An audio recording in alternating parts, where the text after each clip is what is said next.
Well, I'm joined by Stephanie Kelsey today, who's the spokesman for CALM, and the full title of that is... The Campaign for Abortion Law Modernisation. Okay. The big day, of course, of reckoning, the third reading of the abortion bill. Yeah. How does it stand for you and your people and the direction of travel? Well, we're delighted that it's reached the third reading in the House of Keys tomorrow.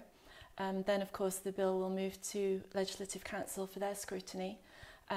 We at CALM feel that the bill has had so much debate, real sensible adult debate in the House of Keys already. They opened up the House of Keys to do a committee of the full House, brought over experts. So we really don't feel that when it goes to Legislative Council that they should need to form a committee. We feel that for them it should just be overseeing, scrutinising, making sure that it works from a legislative point of view. And then we hope that it will be voted through and become law.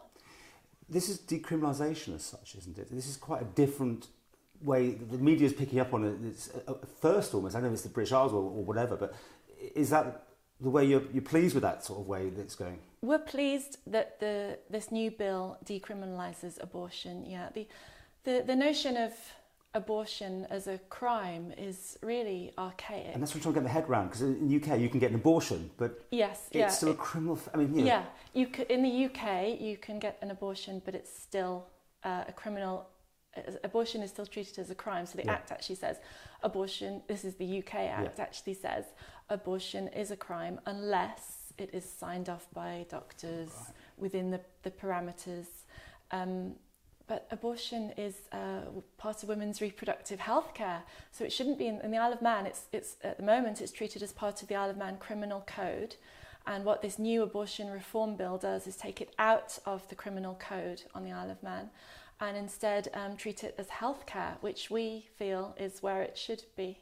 We're urging our supporters to write to their MLCs so that the MLCs can hear from people. Do you think that'll be a hurdle, or do you think they'll just go with it? We hope it's not a hurdle. We've already had some show of support from certain members of Legislative Council, and when it was the election of the MLC roles, several of them made the point that their role really in Legislative Council is to scrutinise and to oversee and to make sure that different legislations fit together. Their role isn't really to decide on whether or not a law should become a law. And dare I say, having more women in there, do you think that is a plus, or do you think everyone just vote anyway? We feel that everybody has a right to have a say on this, but certainly as an issue that's particularly relevant to women, we would hope that the women would see this bill through quickly. Now, looking back to how it's progressed through the House of Keys, certain MHKs have, some call it stalling, others are called reforming the actual legislation. How do you view that? We're really pleased that there's been such a thorough debate on it. It's line by line, isn't it? It was line by line. It was line by line. Nobody can say that this hasn't been well thought out. We were disappointed. The definition of health, for example, came up several times. Obviously, it's fine for it to be raised. It got voted against, and then it got brought back again. And we did feel then that perhaps people were trying to stall things.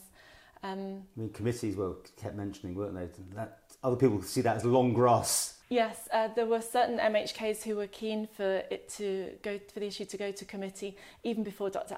Alex Allinson had come forward with a draft bill.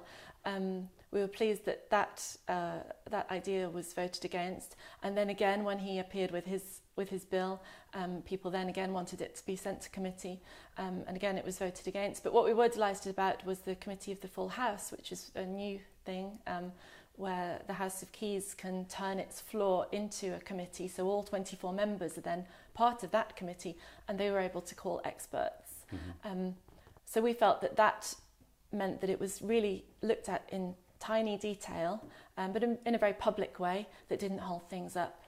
So in your view, how big a step is this? I mean, the Isle of Man government's not known for necessarily leading the way. It will be a trailblazer. It will be a trailblazer. It's a progressive law that will make the Isle of Man's abortion law more progressive than anywhere else in the British Isles.